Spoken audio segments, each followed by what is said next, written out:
Pour améliorer notre performance énergétique, nous avions besoin d'un outil qui aide la collectivité à améliorer sa réactivité.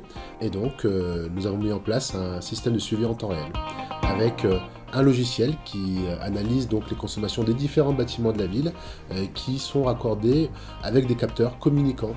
Tous nos bâtiments sont concernés, donc ça va des différentes écoles qui sont gérées par la ville, les différents bâtiments et équipements sportifs, notamment les gymnases.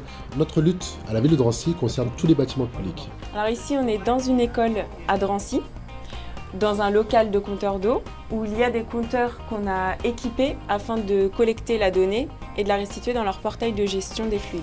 Ça leur permet de faire des économies, en fait, de suivre leur consommation, de prévenir les risques de fuite et de corriger la fuite le plus rapidement possible.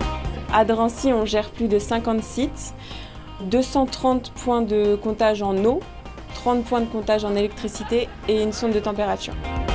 Alors donc là c'est les consommations du groupe scolaire Marcel Cachin.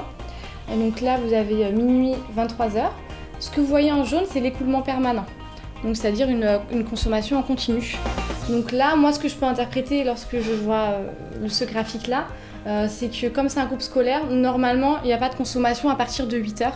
Et je vois qu'on a une consommation de 11 litres par heure. Donc là ça m'alerte. Avant je travaillais principalement grâce aux factures. Là, ce que m'apporte cet outil, c'est d'être plus réactif. C'est-à-dire que je suis au courant d'une fuite avant, quoi. Alors que là, je recevais la facture 3 mois après. Du coup, on peut faire beaucoup plus d'économies.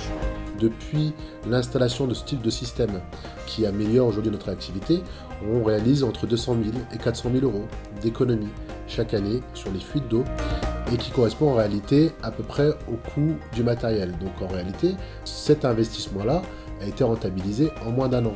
Donc en termes budgétaires, c'est une chose qu'on ne regrette pas du tout. Et d'ailleurs, on veut aller beaucoup plus loin aujourd'hui parce qu'on pense raccorder de plus en plus de bâtiments.